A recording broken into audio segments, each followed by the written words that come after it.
আসলো হুজুরের কাছে অনেক ছদ্মবেশে মুসল্লির বেশে এসে বলতেছে, প্রচন্ড সিলেটে তখন বন্যা চলতেছিল, বন্যা বহুত আগের ঘটনা, চতুর্দিকে থই থই করে পানি। হুজুরের কাছে আসছে, হুজুরের এলাকাটাও তো বাটি এলাকা, জগন্নাথপুর এলাকা, সুনামগঞ্জ জেলা। ওই জায়গায় আসলো ডাকাতের দল, একটা নৌকা নিয়ে আইসা বলতেছে, হযরত আমাদের এলাকার মধ্যে অনেক বড় জটিল সমস্যা, আপনি দ্রুত আসেন, যদি না আসেন তাহলে মারামারি হলে হবে, খুনাখুনি হবে, কতজন মারা যায় ঠিক নাই, কিন্তু আপনি যদি যায় হাজির হন তাহলে আর মারামারি হয়তো হবে না। এই বইলা আল্লাহর ওলিকে তারা নৌকায় উঠায় নিল। ইনি তো আগেই বলছি, ইনি কোনোদিন এই কথা বিশ্বাস করতেন না যে কোনো মুসলমান মিথ্যা বলতে পারে, এটা ভাবতেন না। নৌকায় উঠে গেলেন একা একা, সন্ধ্যার সময় চলতেছেন, কারণ ইনি যেখানে যাইতেন ওখানে যাইয়ে বড় বড় বিবাদ, বড় বড় ঝগড়া বিবাদ আল্লাহর ওলি হাজির হইলেই শেষ হয়ে যাইত। সবাই ওনাকে মানত, ফয়সালা যেটা দিতেন এটাই সবাই মেনে নিত। এজন্যই উনি নৌকায় উঠলেন। মুসলমানের ভিতরে বহুত বড় দ্বন্দ্ব, আমি গেলে পরে যদি সেটা সমাধান হয় যাইতে রাজি আছি, রাত বাজে 2টা, বাজক পাড়া 2টা, রাত বাজে 3টা, বাজক রাত 3টা, ঝড় তুফান হয়, হোক ঝড় তুফান, গেলে যদি সমাধান হয় আমি যাইতে রাজি। নৌকায় উঠে গেলেন উনি একাই উঠে গেলেন। ডাকাতের দল ওনাকে নিয়ে রওনা দিল, ডাকাতের দল ওনাকে নিয়ে রওনা দিল। ডাকাতদের উদ্দেশ্য হলো ওনাকে হাওরের মাঝখানে নিয়েই তারা মেরে ফেলবে, খুন করে ফেলবে, এই হলো ডাকাতদের টার্গেট। তারা তো নিয়ে চললো, হাওরের মাঝখানে যায়। সুনামগঞ্জ এলাকার কত বিশাল বিশাল হাওর, যারা আপনারা গেছেন হয়তো দেখবেন, বিশাল বিশাল হাওর এলাকা। এই হাওর এলাকায় গেল, আল্লাহর ওলি বলতেছেন, ভাই রে কই নিয়ে যাও? ওই গ্রামে যাইতে তো এত সময় লাগার কথা না। ডাকাতরা কয়, হুজুর আর কিছু পরেই, আর একটু পরে আমরা গ্রামে পৌঁছে যাব। মূলত ওদের উদ্দেশ্য হলো হাওরের মাঝামাঝিতে নিয়ে তারা খুন করবে, হাওরের মাঝামাঝিতে নিয়ে খুন করবে। মাঝখানে যাইয়ে ডাকাতের দল তলোয়ার নিয়ে, ছুরি নিয়ে আইসা বলে, মৌলভী আমরা তো তোমাকে এনেছি খুন করার জন্য, দীর্ঘদিনের প্ল্যান, আমাদের দীর্ঘদিনের প্ল্যান, তোমার কারণে আমরা গুনার কোনো আয়োজন করতে পারি না। আজ তোমার জীবনের শেষ দিন, প্রস্তুত হয়ে যাও, তোমাকে হত্যা করে ফেলবো। আল্লাহর ওলি একা। তখন তিনি বলতেছেন, ভাই রে দুনিয়া এসেছি একদিন, যাব তো একদিন, কেউ থাকতে আসি নাই, তবে আমার যাওয়ার আগ মুহূর্তে 2 রাকাত নামাজ আমারে পড়তে দাও। আল্লাহু আকবার। আমাকে 2 রাকাত নামাজ পড়তে দাও, 2 রাকাত নামাজ। ওরা বলে, ঠিক আছে আপনি নামাজ পড়তে চান, নামাজ পড়েন। আল্লাহর ওলি নৌকার মধ্যে নামাজে দাঁড়ায় গেলেন। দাঁড়াইতে তো পারেন না, বসে বসে নিয়ত করে নামাজে দাঁড়ায় গেলেন। যেই মাত্র নামাজে দাঁড়াইলেন, বলুন তো মুমিন নামাজে দাঁড়াইলে সম্পর্ক কার সাথে হয়? কথা কার সাথে চলে? আসসালাতু মিরাজুল মুমিনিন। মুমিন যখনই নামাজে দাঁড়ায় তখনই আল্লাহর সাথে তার কথা শুরু হয়। যখনই কয় আলহামদুলিল্লাহ, আলহামদু সমস্ত প্রশংসা আল্লাহ পাক, তখন বলেন মানিল হামদ, কার জন্য তুমি প্রশংসা করো? কয় আল্লাহ। আল্লাহ তখন কয় মানিল্লাহ, কে তোমার আল্লাহ? কয় রব্বুল আলামিন। আল্লাহ তখন কয়, কে রব্বুল আলামিন? কয় আর রহমান আর রাহিম, যিনি রহমান তিনি রাহিম। আল্লাহ তখন কয় মানির রহমান মানির রাহিম। বান্দা নামাজের ভিতরে কয় মালিক ইয়াউমিদ্দিন, যিনি কিয়ামত দিবসের মালিক।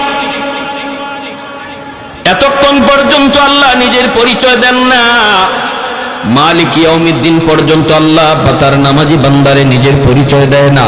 আল্লাহ অদৃশ্য, থার্ড পারসন।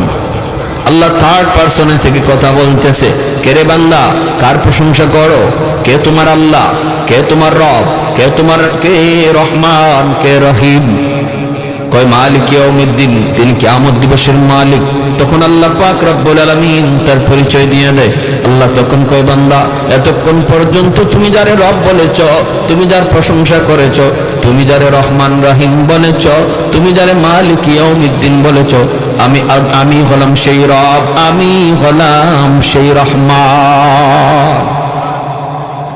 তখনই বান্দা কয় ইয়্যাকা না'বুদু ওয়া ইয়্যাকা নাস্তাঈন। এখন আল্লাহর পরিচয় পাওয়া গেছে। এতক্ষণ কথা কইতেছিল যার সাথে, ইনি আল্লাহ, ঠিক না? তখনই কয় ইয়্যাকা না'বুদু ওয়া ইয়্যাকা নাস্তাঈন। এখন সেকেন্ড পারসন। এখন কয় আল্লাহ আমি তোমারই কাছে সাহায্য চাই, তোমারই ইবাদত করি। এতক্ষণ খালি কইছে থার্ড পারসনে, উনি, উনি, তিনি, তিনি। আর যেই আল্লাহ কয় আমি ওই, তখন কয় আমি তোমারই ইবাদত করি। যেরকম সুবহানাল্লাহ, আমি তোমারই সাহায্য চাই, আমি তোমারই ইবাদত করি। এজন্য নামাজি মানুষ যখন নামাজে দাঁড়ায় তখন মনে রাখতে হবে কথা শুরু হয় কার সাথে। অতএব মনোযোগ অন্যদিকে দেওয়া যাবে। দোকানের চিন্তা করা যাবে, ঘরের চিন্তা করা যাবে, দোকানের হিসাব মিলানো যাবে না। না, সাবধান, মনে রাখবা নামাজি মানুষ যখন নামাজে দাঁড়ায় তখন শয়তানের স্পেশাল একটা বাহিনী হাজির হয়ে কয় উস্কুর কাজা, উস্কুর কাজা, উস্কুর কাজা। তুই তোর দোকানের কথা ইয়াদ কর, তুই তোর ব্যবসার কথা ইয়াদ কর, তুই তোর ঘরের কথা ইয়াদ কর, সন্তানের কথা ইয়াদ কর, বিবির কথা ইয়াদ কর। এইভাবে শয়তানের একটা স্পেশাল বাহিনী নামাজির কাছে হাজির হয়ে যায়। ভাইয়েরা, বন্ধুরা, তখন কিন্তু একটু মনে রাখতে হবে এই কাজটা শয়তানি করাইতেছে। মনটা আবার নামাজের ভিতরে নিয়ে আসো, নামাজের ভিতরে নিয়ে আসো। এই স্পেশাল বাহিনীটা শয়তানের আবার আপনার মনটাকে নামাজের বাহিরে নিয়ে যাবে, আপনি আবারও মনটারে নামাজের ভিতরে নিয়ে আসবেন। এইভাবে কেউ যদি নামাজের ভিতরে শয়তানের সাথে যুদ্ধ শুরু করে দেয়, শয়তান তার মন একবার নেয়, সে আবার আনে। মায়ার নবী বলেন এই মানুষটাকে আল্লাহ পাক পুরা নামাজের সওয়াব আল্লাহ দান করবে। ইখলাসের সাথে ফার্স্ট টু লাস্ট শুধু আল্লাহর ধ্যানে নামাজ পড়লে যে সওয়াব, ওই পরিমাণ সওয়াব আল্লাহ এই লোকটারা দান করবে, কারণ সে ইবলিসের সাথে যুদ্ধ করছে, ঠিক না? ইবলিসের সাথে যুদ্ধ করছে।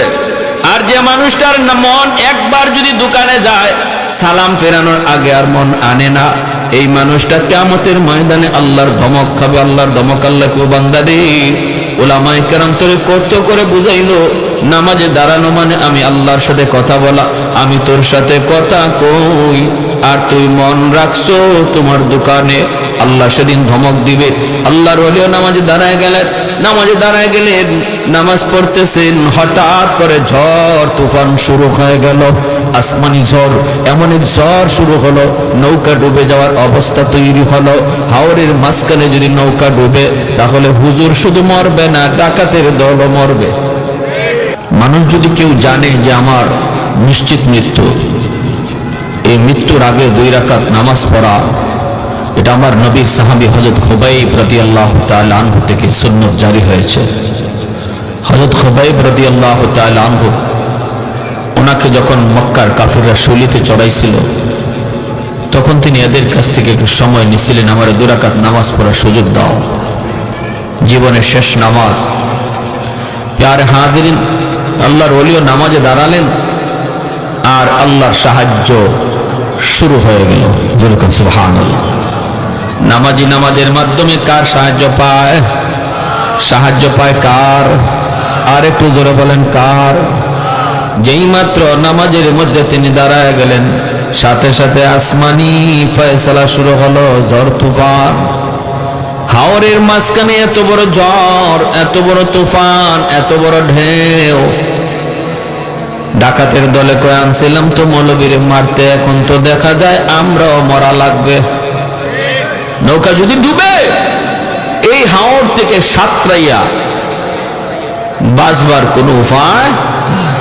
আরে আমরা তো আর মরতে আসি নাই, মারতে আনছি, তাহলে আগে আমাদের বাঁচা দরকার। মৌলবীরে মারব পরে, আগে নৌকা সামাল দাও, নৌকা সামাল দাও। এই বইলা তারা নৌকা সামাল দেওয়া শুরু করলো। ডুবে যাওয়া থেকে কিভাবে নৌকাকে বাঁচানো যায় এইভাবে তারা নৌকারে বাঁচাইতে লাগলো, নৌকা সামাল দিতে লাগলো। বাইরা রাত বেজে গেল প্রায় 3টা 4টা, শেষ রাত চলে আসলো। আল্লাহর ওলি তিনি তো নামাজ পড়ে বসা, ডাকাতের দল নিজেদের জান বাঁচানোর জন্য নৌকার হাল ধরতে লাগলো। হঠাৎ করে আল্লাহর কুদরতি ফয়সালা, হাওরের মাঝখানের নৌকা কেমন করে জানি একটা ঘাটের মধ্যে এসে লাগলো। এই ঘাট কোন ঘাট? এই ঘাটে কেমন করে নৌকা এসে লাগলো। হঠাৎ করে দেখা যায় যে ঘাটের মধ্যে নৌকা লাগছে, ঘাটের চতুর্দিক দিয়া টর্চ লাইট মেরে মেরে পুলিশ আসতেছে। তখনই বোঝা গেল ঘাটটা ছিল সুনামগঞ্জ থানার ঘাটে দেয়া নৌকা লাগলো। কি খবর? আল্লাহর পাগল যে হয়, আল্লাহর পাগল কোথায় থেকে কোথায় যাবে সেই সিদ্ধান্ত নেয় কে? মানুষ চলে বাংলাদেশ এয়ারলাইন্সে, আর আল্লাহর ওলিরা চলে আল্লাহর এয়ারলাইন্সে, ঠিক কিনা? আরেকজন সিলেটের কুতুব নুরউদ্দিন ঘাটপুরি রহমাতুল্লাহি আলাইহি আজকে দুনিয়ায় নাই। মাগরিবের নামাজ পড়তেন সিলেট, আসরের নামাজ পড়ছেন ময়মনসিংহ, মাগরিবের নামাজ পড়তেন সিলেট। কোন বিমানে গেলেন, কোন বিমানে আসলেন? কয় মানুষ চলে বাংলাদেশ এয়ারলাইন্স, বাংলাদেশ বিমান। আর আল্লাহর ওলিরা আল্লাহর কুদরতি বিমানে তারা চড়ে। আল্লাহু আকবার, জোরে কর, আর একটু জোরে বলেন আল্লাহু আকবার। আমি এক এলাকায় এরকম ভাবে প্রতি বছর তাফসীর করি, সিলেটের চুনারঘাট 7 দিন ব্যাপী তাফসীর হয়। এই তাফসীরে 1 বছর বয়ান করি। হুজুররা বলতেছে, হুজুর নুরউদ্দিন ঘরপুরি রহমাতুল্লাহি আলাইহি তিনি একদিন আসছেন, তাফসীর করছেন, রাতে হুজুর থাকবেন, আমরাও হুজুরের জায়গা করে দিলাম। হঠাৎ করে গভীর রাতে হুজুর ঘুম থেকে না, তাহাজ্জুদের নামাজ পড়তেছে। হঠাৎ করে কোন ছাত্র জানি ডিস্টার্ব করছে, উনি মিজাজ গরম হয়ে গেছে।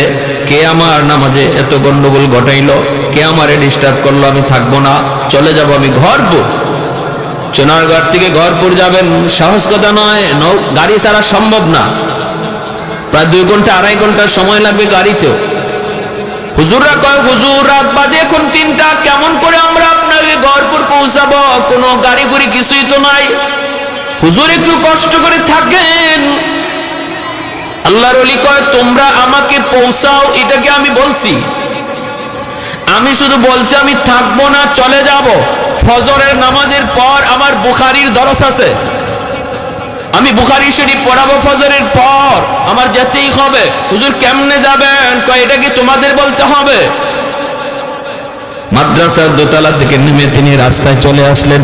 হুজুররাও পিছনে পিছনে, কেউ ভয়ে কোনো কথা বলেন না, ভয়ে কোনো কথা বলেন না। উনি রাস্তায় এসে দাঁড়ায় রইলেন। গাড়ি ঘোড়া তো নাই, রিক্সা পর্যন্ত নাই, কোনো ভ্যান গাড়ি পর্যন্ত নাই, কিছুই তো নাই। হুজুররাও কেমনে হুজুরে পাঠাবেন, সবাই পিছনে দাঁড়ায় রয়েছেন আর কাঁপতেছেন ভয়ে। এখন কি করি?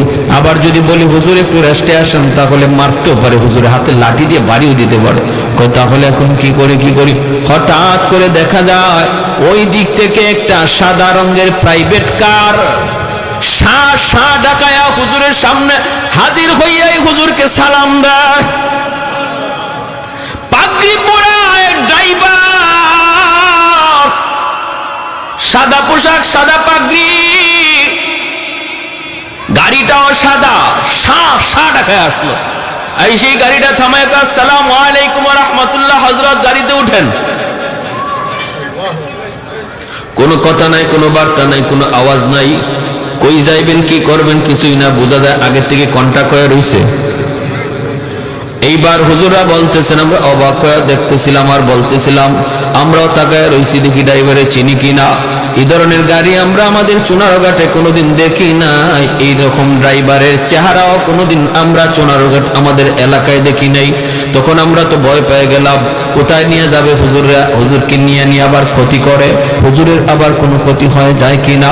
আমরা বলতেছিলাম, ভাই তুমি কে? ভাই তুমি কে? কোথায় তোমার গাড়ি থাকে? কোন গ্যারেজে থাকে? কে তুমি? বাড়ি কোথায়? আমরা প্রশ্ন করি, সে আমাদের দিকে তাকাই না, জবাব দিবে দূরের কথা, তাকাই না। হুজুর গাড়িতে উঠলেন, পিছন দিকে টান দিয়া হুজুর গাড়িতে বসলেন। আবার যখন জিগাই, সামনে দাঁড়ায় গেছি আমরা, আগে জানতে হবে গাড়ি কার, কই নিয়ে যাবে। যখন আবার প্রশ্ন করেছি, হুজুর লাঠি দিয়ে আমাদেরকে বলেন, এ মিয়া কারে কি জিগাও? তোমরা কারে কি জিগাও? ও কি মানুষ নাকি? ও জবাব দিবে, ও তো জিন্নাত। আল্লাহু আকবার। কারে কি জিগাও? রাস্তা ছাড়ো। সবাই রাস্তা ছেড়ে দিল, শাঁ ডাকায়া এই গাড়ি দিয়ে হুজুরকে পৌঁছায় দিল গহরপুর। হুজুররা ফোনে জানেন হুজুর ফজরের নামাজ গিয়া গহরপুর মাদ্রাসায় পড়ছেন, এর নামাজ পড়ে আবার বুখারীর দরসে বসে গেছে। এজন্য আল্লাহ নবী কে উলামায়ে কেরামের কদর, মাদ্রাসার কদর, বাচ্চাগুলির কদর মানুষ তোমরা যদিও না বুঝো, দানব বুঝে, জিন্নাত বুঝে, পশু পাখি বুঝে, তারা উলামায়ে কেরামের কদর জানে। ছোট ছোট বাচ্চা তুমি দেখতেছো, ছোট বাচ্চা, কিন্তু তার কি পরিমাণ দাম এটা জমিন টের পায়। আল্লাহু আকবার জোরে কর।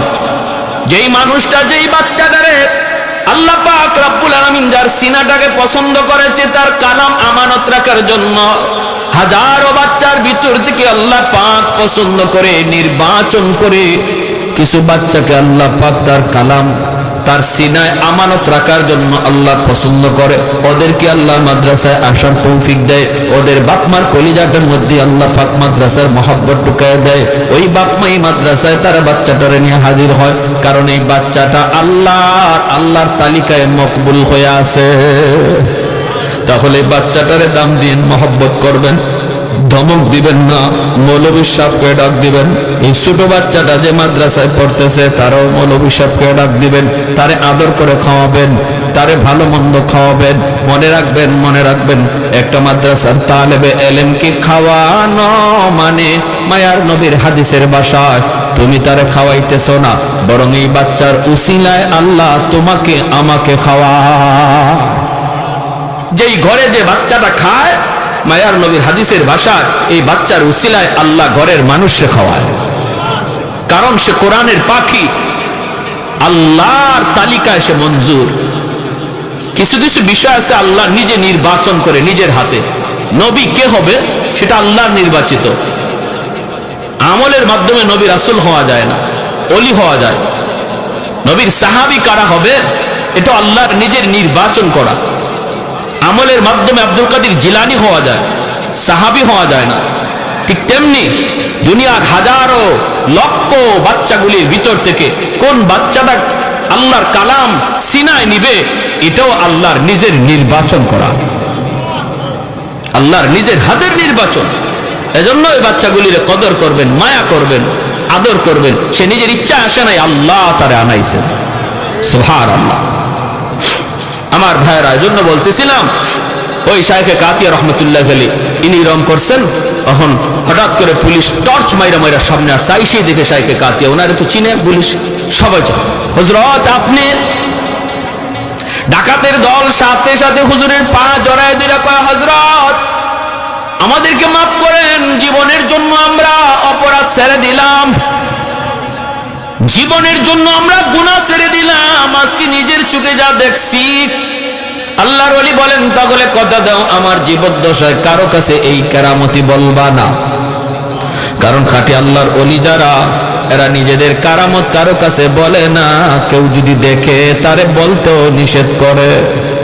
আর ভেজাল যেখানে আছে সেখানেই শুধু বড় বড় সাইনবোর্ড, বড় বড় ডিগ্রি, নাম খুঁজে পাওয়া যায় না, ডিগ্রি ঠেলায়। আশিকে রসুল, মাহবুবে খুদা, গাউসে হামদানি, কুতুবে রব্বানি, সরাসরি সুলকানি, নাম কইরে কয় নাম লাগতো না, খালি টাইটেল ফর। ঠিক না? নাম লাগবে না, খালি টাইটেল ফর। 16টা টাইটেল, 32টা টাইটেল এখন ফিসাবের নামের আগে। এটা আমরাও বুঝি, যত জায়গায় বেজাল্লে জিনিস এটার সাইনবোর্ড খুব চকচকা। ঠিক না? খাটে জিনিসের সাইনবোর্ড লাগে না। মধুপুরে পিসা হুজুর রাহিমাহুল্লাহ নামের আগে অত টাইটেল নাই। ঠিক না? সহজ সরল। এখন আল্লাহর ওলি কয়, তাহলে তোমরা কথা দাও কারো কাছে বলবো না। কয় ঠিক আছে হযরত, আমরা কথা দিলাম কারো কাছে বলবো না। আর আরেকটা আরজু হলো আমাদের বাকি জীবনটা আমরা আপনার খাদেম হইয়া কাটাতে চাই। পুলিশেরা কয়, হুজুরেরা কারা? আল্লাহর ওলি কয়, এরা আমার খাদেম। সুবহানাল্লাহ। পুলিশরা কয়, হুজুরেরা কারা? ইনি কয়, আমার খাদেম। আল্লাহর ওলি যতদিন জীবিত ছিলেন ওদেরকে কেউ চিনত না, খাদেম হিসেবেই ছিল। যেদিন দুনিয়া থেকে বিদায় হন এরপরে তারা তিনজন নিজেদের অতীতের ইতিহাস মানুষকে জানায়। কেমনে তারা এই লাইনে আসলো, কেমন করে হুজুরের খাদেম হলো, হুজুরের ইন্তেকালের পরে তারা এই ঘটনা মানুষকে জানাইছে, এর আগে জানাই নাই। মানুষ শুধু জানতো তিনজন হলো হুজুরের জানবাজ খাদেম। হুজুরে জান দেওয়ার আগে ওরা জান দিতে প্রস্তুত। আল্লাহু আকবার। ওয়া নুনাজ্জিলু মিনাল কুরআন মা হুয়া শিফাউ ওয়া রাহমা ওয়া রাহমাতুল লিল মুমিনিন। এজন্য আমার ভাইরা বলতেছিলাম, এই চলগলগলিয়া মার্কাজুল উলুম মাদ্রাসাটা আপনাদের এলাকার জন্য রহমত, আপনাদের এলাকার জন্য রহমত। এই মাদ্রাসাকে যারা মায়া করবেন, মায়ার নজরে দেখবেন, আল্লাহ আপনার জিন্দেগিতে রহমত আল্লাহ নাজিল করবে। আপনার যত নিয়ামত আছে নিয়ামত আল্লাহ বাড়ায় দিবে। মাদ্রাসা যদি না থাকে রহমতের দরওয়াজা বন্ধ হয়ে যাবে। কারা কারা রহমত জারি রাখতে চাই আল্লাহর, একটা হাত তুলে আল্লাহকে দেখায়। তাহলে মাদ্রাসার প্রতি বিদ্বেষ না মহব্বত? বিদ্বেষ না মহব্বত? এবং নিজের সন্তান, নিজের নাতি নশাকে মাদ্রাসায় দেন, নিজের সন্তানটারে দেন। হাসরের মাঠে আল্লাহ ওই হাফেজে কোরআনের বাপমার মাথায় নিজের হাতে আল্লাহ পাগড়ি পরাইয়া দিবে। আল্লাহ বলবে, দুনিয়াতে তোমার সন্তানের মাথায় পাগড়ি পরাইছে তার উস্তাদ, আর হাসরের মাঠে আমি আল্লাহ তোমাদের মাথায় পাগড়ি পরাবো। কারণ দুনিয়ার সমস্ত বাপমা স্রোতের তালে তালে স্কুল কলেজ ভার্সিটির দিকে চলতেছিল, আর তুমি স্রোতের উল্টা দিকে চলছিলে আমি আল্লাহকে খুশি করার নিয়তে। সবাই তোমার মন্দ বলছে, এরপরও তুমি তাদের কথায় কান দাও নাই। আমি আল্লাহরে খুশি করার নিয়তেই সন্তানকে মাদ্রাসার বারান্দায় নিয়ে হাজির হয়েছিলে। ওই দিন আমি আল্লাহ তোমার চেহারা কুদরতি নজরে দেখছি।